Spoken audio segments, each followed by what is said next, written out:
জয় সিয়ারাম। আমরা সকলেই দেখেছি যে অযোধ্যায় রাম মন্দিরের উপরে পতাকা অর্থাৎ ধ্বজা, গেরুয়া ধ্বজা উদ্বোধন করতে গিয়ে নরেন্দ্র মোদীর হাত কাঁপছে। হ্যাঁ, ঠিকই শুনেছেন, নরেন্দ্র মোদীর হাত কাঁপছে যখন রাম মন্দিরের ধ্বজা ওড়ানো হচ্ছে।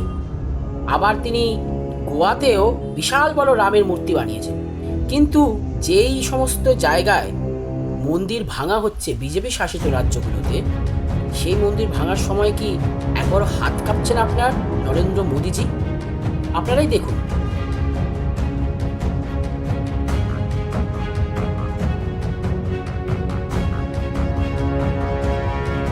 শুধু মন্দির ভাঙা নয়, ঠাকুরের মূর্তিগুলোকেও কিভাবে বুলডোজার দিয়ে ভেঙে ভেঙে টুকরো টুকরো করে সরিয়ে দেওয়া হচ্ছে, সেই ভিডিওটাও দেখুন।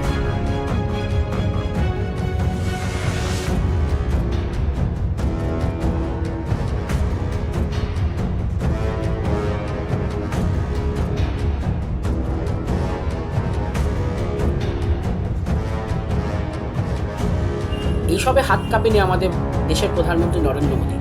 এর পরবর্তী ক্ষেত্রে যেটা দেখাবো সেটা তো আরো ভয়ানক। 1400 বছরের পুরনো এক মন্দির ভেঙে গুড়িয়ে দেওয়া হচ্ছে কিনা পার্কিং করবে বলে, গাড়ি লাগাবে বলে। আর কারা করছে? আরএসএস এর নাকি কিছু কর্মচারীরা মিলে তাদের পার্কিং এর জন্য 1400 বছরের পুরনো মন্দির ভেঙে দিচ্ছে। सभी को जय श्री राम।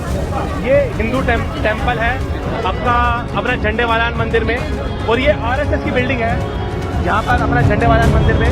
ये मंदिर का इतिहास 1400 साल पुराना है। सन 1947 से हम यहाँ बैठे हैं और यहाँ पे मंदिर की सेवा कर रहे हैं। सभी श्रद्धालु सेवादारों को चाहिए, सभी श्रद्धालु सेवादार यहाँ पे वेट कर रहे हैं कि किसी तरीके से आरएसएस कार्रवाई होगी।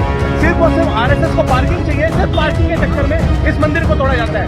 क्या सही है? 1400 साल पुराना मंदिर सिर्फ पार्किंग के लिए तोड़ा जा रहा है। श्री राम मंदिर बना था अयोध्या में, पूरे हिंदुस्तान ने देखा था। मोदी जी की, योगी जी की फोटो हर जगह आई थी, और आज मंदिर टूट रहा। कहाँ है इनकी फोटो? কথায় বলে অতিভক্তি চোরের লোক। যেই নরেন্দ্র মোদীর হাত কাঁপছিল ধ্বজা ওড়ানোর সময়, সে নরেন্দ্র মোদীকে একবারও হাত কাঁপেনি মন্দির ভাঙার সময়, ঠাকুরের প্রতিমা ভাঙার সময় এবং 1400 বছরের পুরনো মন্দির ভাঙার সময়। তাহলে কি সবটাই কি শুধুমাত্র আইওয়াস? সবটাই কি হিন্দু রাষ্ট্র বানানোর একটা ভুয়ো ভাবনা চিন্তা, ভুয়ো খবর? সবটাই কি তাহলে ভোট ভিক্ষার জন্য? নরেন্দ্র মোদী জবাব চাই, জবাব দাও।